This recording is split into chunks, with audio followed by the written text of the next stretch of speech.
Welcome to PDC Spotlight for October 2009. I'm John Jackley with the Portland Development Commission. We're here today at Rhythm Traders, which has a new location on Martin Luther King Jr. Boulevard in Northeast and Failing Street. We're going to be talking with owner and operator Brad Boynton, who's not only a drummer himself, but he's been in the drum business for 17 years. And we're also going to be chatting with our own Sarah King, who's going to talk about some of the great new developments we have in this area, which are bringing small businesses, affordable housing, livable communities, and jobs to this part of Northeast. So let's get started.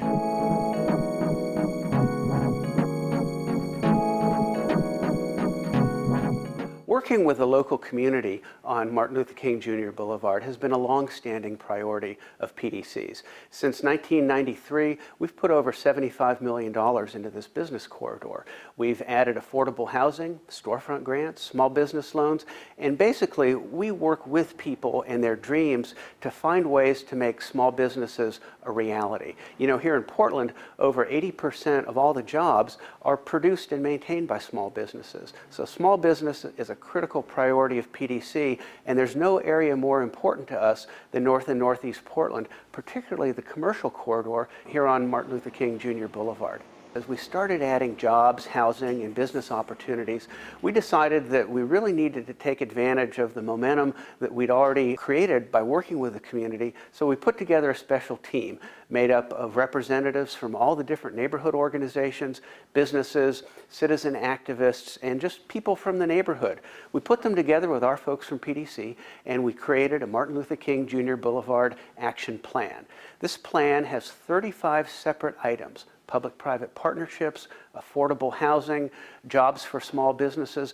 And the whole intention is to not just do a project here and a project there, but to do a complete opportunity for people who live here, for existing residents, so we can continue to produce jobs, provide affordable housing, and help make the neighborhoods livable. Here to tell us more about progress being made on the boulevard is Sarah King, PDC Neighborhood Division Manager. Welcome to the show, Sarah. Thank you. Why don't we start by you telling us a little bit about yourself, your background, your role at PDC, and then we'll get into some of the specifics that we're doing here.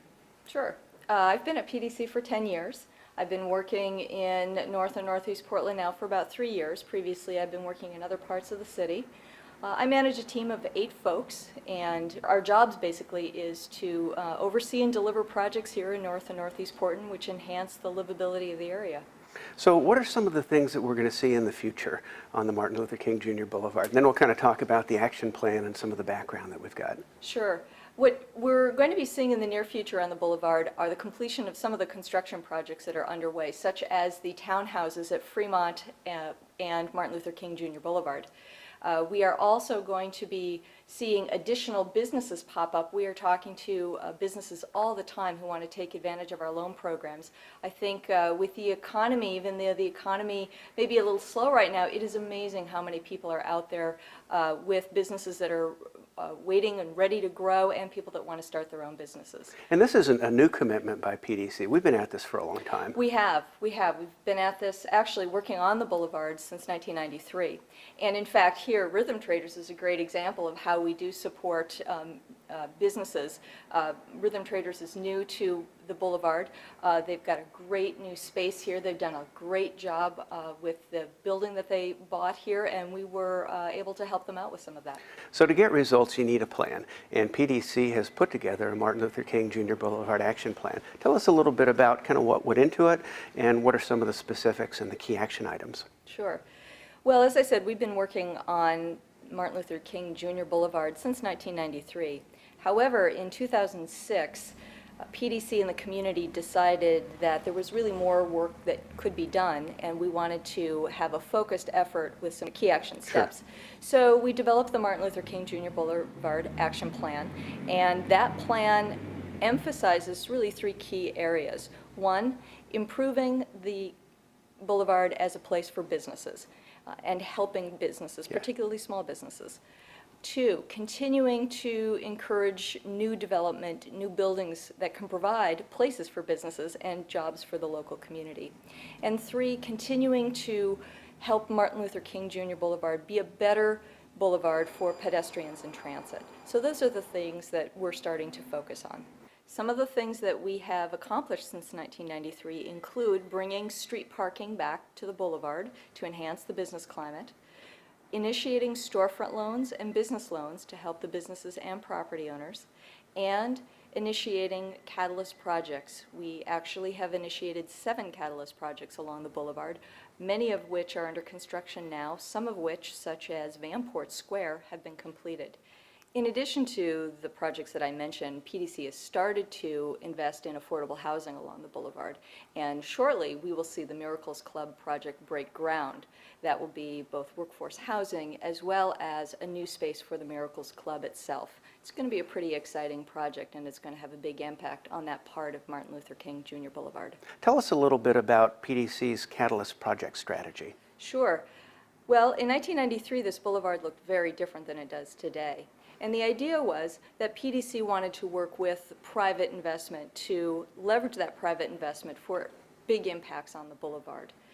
The way PDC thought that it could do that best was actually to buy up some property in key nodes, work with local developers to bring new commercial and mixed-use projects that would show the private sector what could be done on the street. And it's been very successful. As you look around, in addition to PDC's 7 catalyst projects, we've had numerous private investments on the boulevard. It's really been transformative. And we've seen a regrowth of small business along the boulevard as well. Yes, exactly. In fact, this is a great example here. Rhythm Traders, look across the street in many of these new buildings. In fact, these catalyst projects are perfect for providing space for new and small businesses. So if we were to sum it up, PDC's priorities look something like this: jobs, catalyst projects, affordable housing, neighborhood revitalization, and trying to rebuild a sense of community that integrates diverse communities, diverse economies, diverse income levels to create a more vibrant, robust community than what we've had before. Exactly. Well, thanks so much for being on the show. If folks want more information about the Martin Luther King Jr. Boulevard Action Plan, you can find it on our website, www.pdc.us.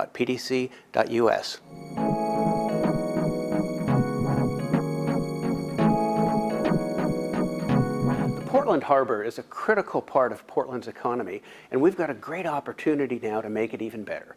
It's called the Portland Harbor Redevelopment Initiative. We're putting together the blueprint for figuring out what's the best way to clean up the contaminated sites along the Willamette River so we can bring in jobs, housing, and business opportunities for everybody in Portland. We've got a team of experts that's already working on this blueprint. Let's take a look.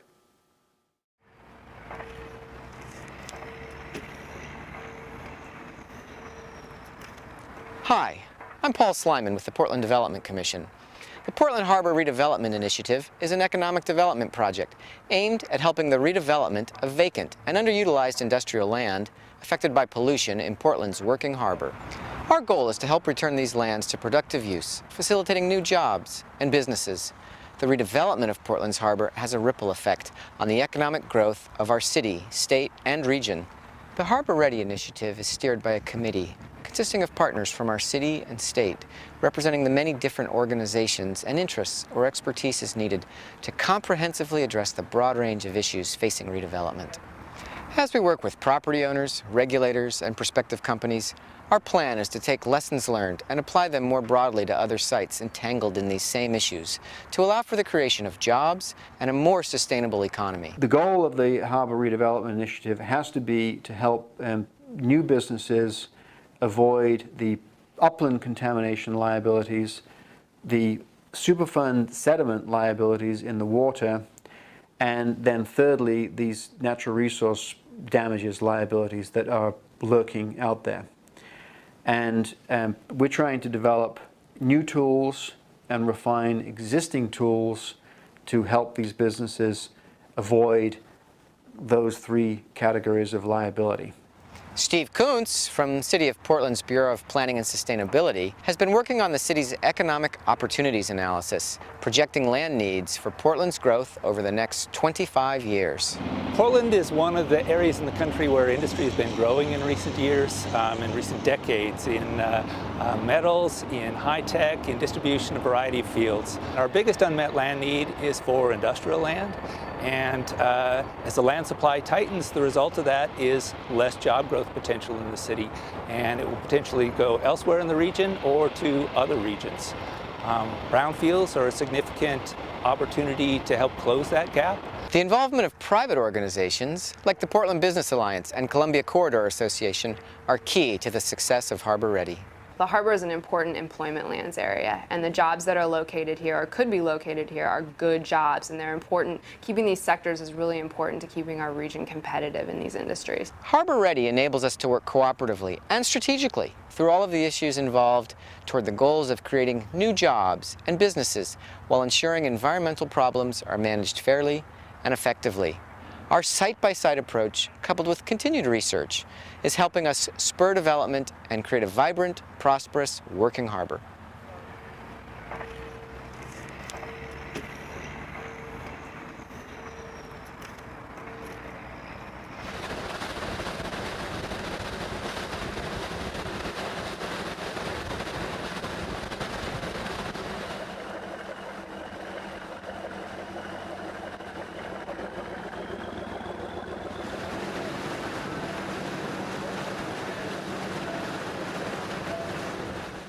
The Oregon Sustainability Center will be a 200,000 square foot living building in an urban setting. It's going to be the hub for all of Portland's efforts to promote sustainability, and it's going to be a model in and of itself. For example, all the energy that the building used will be produced on site. They have innovative ways for dealing with wastewater, for rain, for recycling. It's going to be a real gem in Portland's economic development strategy, and it's one of the most exciting things the city's working on. Let's take a look. The attempt with the Oregon Sustainability Center is to develop a living building, a building that lives within the energy that falls on its site, lives within the water that falls on its site, that meets all the needs of the people that are going to occupy the building, and does it in a really elegant way. That doesn't use any toxic chemicals or polluting chemicals anywhere in any of the materials or systems in the building. To me, the exciting opportunity the Sustainability Center represents is to bring people together around opportunities, around problems, around issues they can collaborate to solve. So the building itself is a symbol of that, but the really exciting part to me is how it brings diverse players together to really think about we move the sustainability agenda forward. We want a legacy building, so we want to see something iconic. We want it truly to meet the Living Building Challenge, because we think that's a tremendous opportunity for Portland to create a scale building that's never been done before. And we want a building in which the occupants are truly embedded into the design concepts of the building. So it's not a building that's been designed and then the occupants have to adapt simply to it, but more that it's a building that takes into account the occupants' behavior and what it is that they need to function. The Living Building Challenge lays out some pretty, again, mind-opening parameters. You want it to be zero net energy, zero net water, things like that. So really what you're thinking about is how do you create a space which has, well, ideally a restorative impact on the environment. You know, one where we're not using up resources and wasting them, but really a space that gives back to the community, both the natural community, to the community in terms of energy and water, but also gives back to the community in terms of creativity. We want to demonstrate that buildings can live in harmony with the planet. So, you know, where we get the materials and how much the materials we use, and figuring out how systems and materials do more than one thing. You know, so the idea is to make it simpler and more elegant. I don't know if everybody knows, but the design team is actually made up of multiple different firms. On the architectural level, we have two different architecture firms working together. On the mechanical engineering side, we have 3 mechanical engineering firms that are involved. And what has been really remarkable to me in this process is seeing how fluidly those groups have worked together. So these companies that are normally competitors have been around the table generating ideas in a very collaborative way.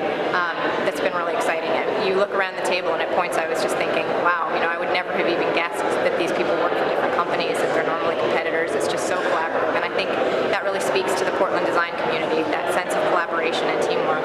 The Oregon Sustainability Center is going to look like a typical building in one sense, but it's going to have iconic features which is going to make it stand out. So as you approach the building, you will know that there's something unusual about it, but not until you actually get inside the building will you be able to witness features that you would not normally see. Every facet of what you take for granted in a building, in terms of how you turn on a faucet and get water out of it, will have a completely different way of being presented in this building, where you understand that there's forces at work that we take for granted. So it's going to be experiential. It's features net zero energy. So it's going to basically create its own energy on site. It can even be as effective as putting energy back into the grid. So our builds are going to be a net gain.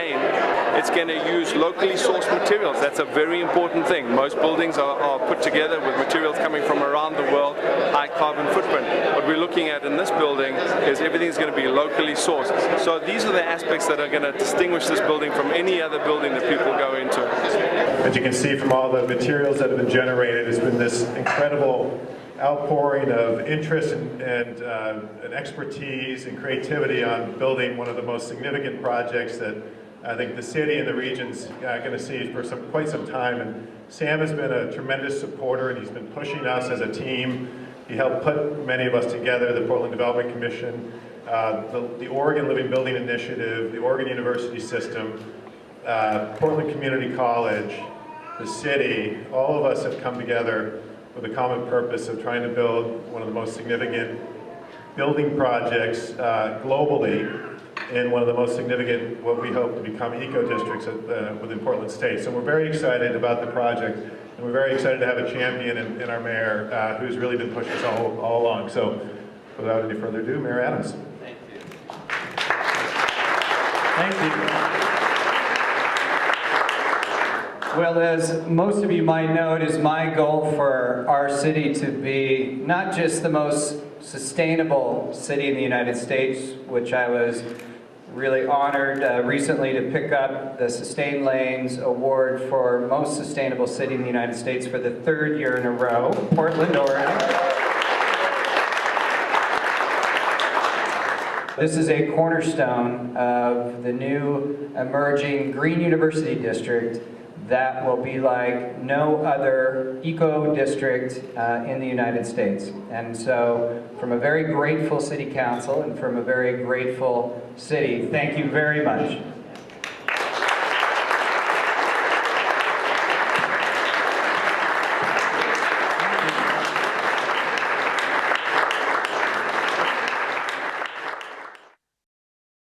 These videos are produced by John Cardenas at PDC. If you've got ideas for future videos that PDC Spotlight can use, drop us a line at video@pdc.us. We'll look forward to hearing from you.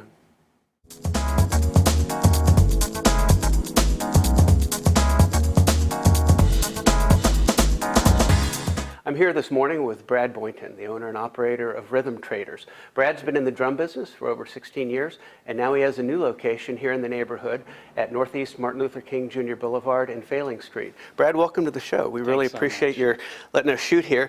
Tell us a little bit about your background, how you got into the drum business, and man, you can't beat this location. This is just fantastic. It's awesome, isn't it? Yeah. Well, I'm a drummer and a small business owner, obviously. I started Rhythm Traders in 1992. It was originally called African Rhythm Traders, and that was based on my experiences backpacking through West Africa, living with drummers and drum makers. I ended up marketing the drums from the drum makers that I had lived with in Ghana, and found a cute little storefront on West Burnside over by Powell's Books. My rent back then was $350 a month, and it included utilities.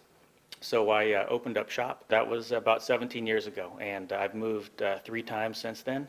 Always to a larger location. Once we had drums hanging from the ceiling, we knew it was time to move. So you've had 3 locations, but they've all been in Northeast.